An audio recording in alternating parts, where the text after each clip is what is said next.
接下来我们看一封他国水深火热的文章，不是文章，邮件，来自上一个说乞丐如何在外国不是外国啊，各个地方乞讨，大家可能也许用得着，现在经济情况也不好啊。maybe 说一个乞丐如何在香港乞讨，也还有新加坡什么地方，也许对大家有一些启发。在香港遇到1个月入几万的断臂乞丐，他告诉了我丐帮的内幕。八姐你好呀，我是数字游民，去年分享过我和一个有男友的美国女孩一起旅游的事情，不知道你还有没有印象？有印象啊，我看开始以为他哭诉的，结果是真的。最近还是满世界跑，又遇到了一件很有趣的事情，想再分享一下。9月初去了趟香港，住在一家青旅，晚上来了一个人睡在我隔壁，我抬头打了声招呼，瞥见他没有左臂，但是也没多问。他安顿好后主动和我打招呼，聊了会儿，自然说到了他怎么少了只胳膊。于是他告诉了我一个曲折的故事。石小棉是熟的。他说从小他是一个四肢健全的普通人，家在福建，毕业后在老家开了家 KTV。有一天有2个社会青年在 KTV 里面拿着水果刀吵架，看架势要打起来，他一看赶紧过去拦在他们中间劝架。谁知道有一个社会青年可能是喝多了，直接把刀捅进他的大臂，他被送去了医院。因为捅他的刀其实也就是小一把水果刀，医生拔出来后做了伤口缝合，就让他回家了。但是其实当时那把刀割破了他的静脉，医生没有发现伤口内有严重的内出血。因为这个医疗事故，他的整只手需要截肢，他花了10几万状告这个医生，后来医院赔了他几十万。他拿着这些钱义无反顾地去了缅甸。我满脸黑人问号，问他去缅甸干嘛？他说拿着钱就直奔缅甸赌场，然后没几个月就把钱都赌光了，还欠了好几万的债，我怀疑可能不止几万。他说他在赌场认识了一个大老板，他亲眼见到这个大老板一晚上输了几百万，眼睛都没有眨一下。那个老板主动跟他搭话，跟他说有办法带他赚钱。而后来他知道，这个老板是一个丐帮的头目，手下有200多个乞丐。这个老板带他到广东，然后让他住进了丐帮的宿舍。他说在那个宿舍里都是残疾人，有像他那样缺胳膊少腿的，有瓷娃娃，有脑瘫，有侏儒，大家住在一起，里面实施军事化管理，墙上贴着很多条规矩，比如不能随便外出，不能大声喧哗，吵架不能喝酒等等，还有熄灯时间，然后老板安排出去乞讨。我问他那如果不服从管教呢，会体罚吗？他说不会，现在是文明社会，就是把你赶出去。但他说其实赶出去也挺惨的，因为一些残疾人生活上不能很好的自理，加上人生地不熟，无依无靠，所以他们也比较依赖这个地方。我又问那这个老板是怎么赚钱的？他说老板先让这些残疾人在国内乞讨锻炼一下，这个时候不收他们钱，甚至住宿都是免费的。等他们乞讨出经验以后，就带他们到大陆以外的地方去乞讨。老板会帮他们买飞机票，安排当地的住宿，也是像国内一样的军事化管理的宿舍，然后安排交通带他们去合适的乞讨地点。乞讨了1天，回宿舍的时候搜身，钱需要先全部上缴。他的这个老板收他们50%的钱，剩下50%钱给他们。他说这个老板还算好的，有的老板更黑，会收80%。我说这套模式赚钱吗？他说很赚钱，在马来西亚、泰国一个人1个月能赚好几万软妹币，在香港更多，但是只能待7天，所以1个月最多能来2次。在新加坡更是暴利，一个人1个月能赚10多万软妹币。我问那这些人去了国外1次，但是我不知道啊，就是说新加坡有乞丐吗？我在新加坡没看见乞丐啊。我们熟路了，那之后肯定要自己去吧，不然老板吃回扣，吃这么多根本不划算。他说不，很多里面的残疾人都很依赖这个组织，因为在外一个人孤苦伶仃，还总是被冷眼相待，国内非常歧视残疾人，而在组织里面跟别的残疾人生活在一起，大家抱团取暖，有个依靠吧。他说那个老板是想要让他在深圳先锻炼一下，然后送他去香港乞讨，但是他死活拉不下脸面在内地乞讨，也不想去香港被收50%的中介费，老想着单干，所以隔3差5买酒，偷偷带着宿舍里面的人喝酒，把那些残疾人喝得东倒西歪，还因此有一个残疾人摔倒骨折了。但是老板还是不肯让他走，这种刺头也不知道老板为啥留着，收着他的护照和身份证。他气不过直接报警，警察来了，老板跟警察说是闹着玩的，就把护照身份证还给他。我问他警察看到这种残疾人窝点不管的吗？他说不管，里面的人都说是自愿待着的，警察也管不了。这之后他就自己一个人隔3差5的跑到香港来乞讨。关于他在香港乞讨也有一些有趣的故事，比如他和当地警察的斗智斗勇，还有什么样的乞讨地点，什么样的人会给他钱，限于篇幅，如果有兴趣我下次继续说。后续月入几万的断臂乞丐如何在香港乞讨。上一篇关于断臂乞丐的文章，首先有网友质疑故事的真实性。我作为数字游民，一个人满世界跑友的时候也挺孤独的，遇到点有趣的事情想分享一下吧。这种事情我有编故事的必要。好吧，我可能真的出国久了，中文有点英语化了。扯远了。上次投稿讲到了我那位断臂乞丐兄弟的遭遇以及丐帮的内幕，这次投稿就讲讲那位兄弟在香港乞讨的经历。但是他表达能力是很顺畅的。断臂乞丐来青旅的第一天只是缺少文采。就分享了他的不幸遭遇。我当时好奇心爆棚，提出了第二天早上想跟他一起去乞讨的请求，被他果断拒绝了。当然我说的一起乞讨，不是我也拿个碗往地上一坐，毕竟我这种四肢健全的年轻人，应该不会有人给我钱。我跟他说，我只是想远远的看看他，了解一下他们这一行。他说他来香港只能待7天，刚开始的几天更是要全神戒备警察的出现，如果有一个人跟着他会让他分心。后来我又问过他2次，但每次都被他以各种理由搪塞过去。再回想起他说过他在内地拉不下脸来乞讨，我也明白过来，乞讨其实是一种卖惨，展现脆弱一面的过程。他一个大男人不想把这种脆弱的一面展现在我面前。之后几天他都一大早就出去，一直到晚上9点多才回来。在之后跟他聊天的过程中，我也慢慢拼凑出了他们乞丐一些鲜为人知的生活点滴。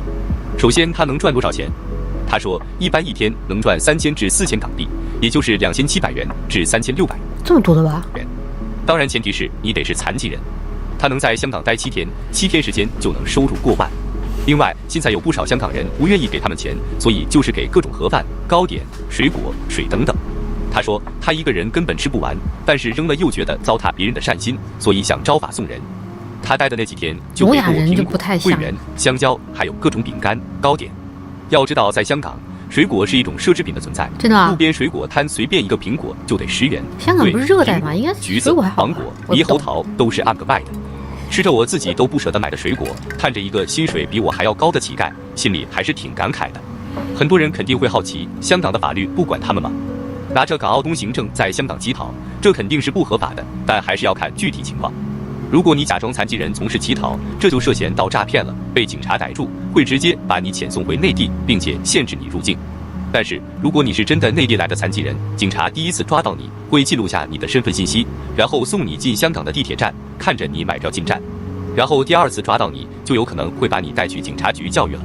但是这局限于同一天同一个警察，第2天就是 another day。香港警察要遣返一个内地人是需要走很多程序的，人家警察也不想这么麻烦，所以大多时候只要你不是太过分，都会睁一只眼闭一只眼。这些他说的很具体，很有细节，所以看上去非常真实。他说有一个残疾人哥们乞讨的时候遇到警察，当街骂警察，被遣返了，其他他没有听说过有被遣返的案例。很多。为什么我喜欢说最烦学生了呢？学生或者说代表一些涉世未深、缺乏社会阅历的网友，他们就会觉得1+1等于2，就世界上的事情就跟数学一样，2+2等于4，但实际上规定是怎么样的，实际执行是怎么样的，其中还是差别很大的，没有那么就是说严格，或者说一定会怎么样，一定会怎么样。这真实的生活千奇百怪。顺带一提，上篇我写到，乞丐在新加坡月入10多万软币币的时候，有人问新加坡不是明令不能乞讨吗？确实，乞讨在新加坡是违法的，但可以卖纸巾呀。在地铁站、购物中心和小贩中心都能看到卖纸巾的，一包多少钱随缘给，有人给2新币，也有人给50新币，280元。新加坡人傻钱多，无论信佛信、耶稣信阿拉都讲究行善。我来证明是真的，我有两个房管，就是新加坡的，每次都给我打很多钱，别人打赏1杯咖啡，那我唱一首歌，别人打赏1杯咖啡，他们俩出手就是100新币，就是一个火箭。我来证明新加坡人傻钱多。呱呱来自新加坡，现在他已经荣归故里了。Wins 还在新加坡。红烧饼干之前也是新加坡的，现在去了更有钱的地方了，更傻了，钱更多了，他去沙特了。哎，我的工作还是有指望的，大家好好发展啊，好好发展。所以一天下来自然盆满钵满。虽说卖纸巾是需要执照的，1个月好像是饼干哥没事介绍一下你们的同事看看直播什么的，也是得促进国际交流啊，国际交流。新币，但是也有一些中国残疾人拿着旅游签证无照卖纸巾，新加坡警察也是睁一只眼闭一只眼的。那个哥们跟我讲了一个他朋友的故事，他朋友也是残疾人，来新加坡乞讨，往地上一撮帽子一放就开始发呆，警察来了看了他护照，还疯狂暗示他说你是在卖纸巾吗？怎么没看到你的纸巾？然后那个人恍然大悟，把纸巾从包里拿出来说对，在卖纸巾，警察就走了。但是我还是有个疑惑，虽然不准乞讨可以卖纸巾，那你卖纸巾不是也是一种商业行为吗？比方说你的签证是旅游签证，为什么你可以在这里从事商业行为呢？是不是每个人都可以在那里啊？那我是不是也可以在那里摆个摊儿卖艺啊？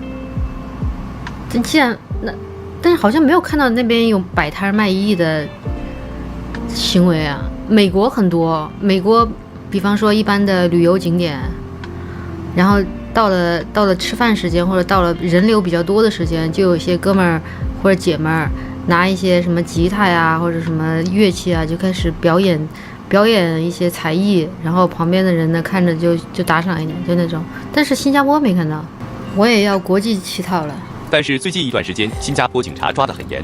他说，集团老板把残疾人送过去，没几天就被遣返，送一个遣返一个，因为老板出钱买他们的机票，搞得老板亏了10几万。主要是这几年新加坡和中国相互免签，所以有越来越多的中国残疾人被运送到新加坡乞讨。但是只要一开口，中国乞丐的身份就会暴露，所以新加坡老百姓也开始有点意见了。这个就要蓝海变红海。接着就是谁会给他们钱？据他所说，在香港给乞丐钱最频繁的是菲佣。你说什么？台湾要街头艺人执照，而且限制地方；意大利摆摊得申请，但是黑人卖手环没人管。我在欧洲也看到有些地方，反正有些人来摆摊儿卖点球服啊什么的，或者卖点小商品，但不知道他们要不要相关手续。他说，菲佣真的是见一个也有卖艺的，就会给他们钱一个。这真是让我意想不到，具体原因我也不清楚，可能是因为菲律宾人信基督的关系，或者是他们和乞丐一样，也是底层人士，有一种同病相怜的错觉。我听后其实心里是有点不舒服的。这些菲佣有的可能1个月才休息1-2天，拿着不到1000美元的工资，自己省吃俭用，还得寄钱回国养家，却仍然愿意把钱给那些他们觉得比他们更可怜的乞丐。这难道不是一种诈骗？诈骗。我觉得诈骗可能也算不上严格意义上，因为如果你是一个正常人，你假装自己是残疾人在那里乞讨，那肯定是诈骗。那如果你本身是个残疾人在那边乞讨，只是你收入比那个费用更高，我觉得这算不上诈骗，但是呢就有点心疼费用。我看一些就是不是国内啊，就是不是大陆，是香港的有一些博主，他们在香港请菲佣帮忙操持家里的家务啊什么的。那菲佣因为香港的地方很贵嘛，所以有时候菲佣就住在一个像柜子里一样的东西。你知道那个小时候那个机器猫住那个地方吗？你有些朋友记得吗？哆啦 A 梦是不是住在衣柜里，对不对？有些那个香港的家庭家里面积不是很大的，请了个菲佣照顾小孩老人什么的，就住在那个橱柜的地方，我觉得很夸张，很可怜。他们收入也不是很高，然后每周只休息1天，或者说1天都没有，看情况。然后1天要干很多事情，又要买菜，又要做饭，又要做清洁，还要照顾小孩，什么都要做，而且英文还挺好。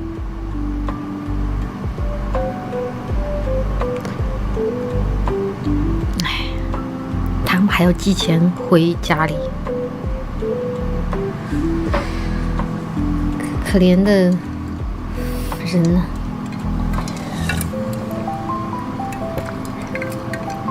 菲律宾是讲英文，是啊。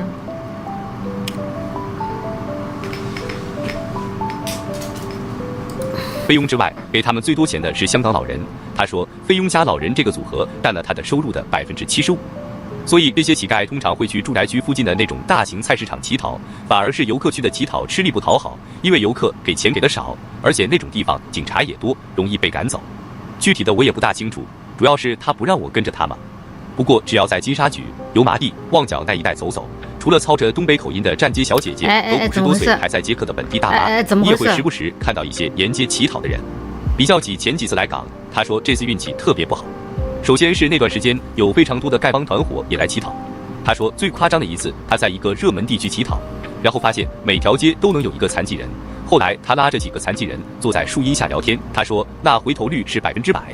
其次是天气，来香港的第3天，台风也来了，连日的下雨意味着出门的人变少，导致他的生意变得惨淡。我记得第5天他跟我抱怨一天只赚了1000港币，然后当天他就回广东去了。最近一天只赚了1000港币。唉，他又打电话给我，说这些颠三倒四的话，明显喝了酒，像是什么我们是不是兄弟啊？让我旅游的时候要注意身体。然后他说他回去几个星期就把钱都花光了，主要是用来还债。然后又说如果我没钱了可以跟他说，他会想办法给我。最后才告诉我，原来他知道我10月会回新加坡，所以计划来新加坡乞讨，让我去接应他。我说你不是说新加坡警察抓得严吗？他叫我不用管，帮他安排一下。这篇文章我写得很细，事无巨细的都写了下来，绝对真实。结尾本来想写一些提升主题的话，无奈思来想去也不知道要写啥，最后还是作罢。我觉得这个朋友哈，他是一个就是他所说的数字游民，因为他可以远程工作，所以呢他不局限于一定要待在哪个城市，他就去了很多个地方，反正都是远程办公吧，体验各地的风土人情。其实我还蛮羡慕他这样的，就是能够不被绑在哪个城市，可以去全球各地体验生活。但是这样的话也有问题，就是说会有一种漂泊感吧，而且很难跟别人建立长久的关系。就是你可能在一个地方待不了多久就走，就好像上学的时候一直不停的转学，所以就会很难有那种交往比较深的朋友。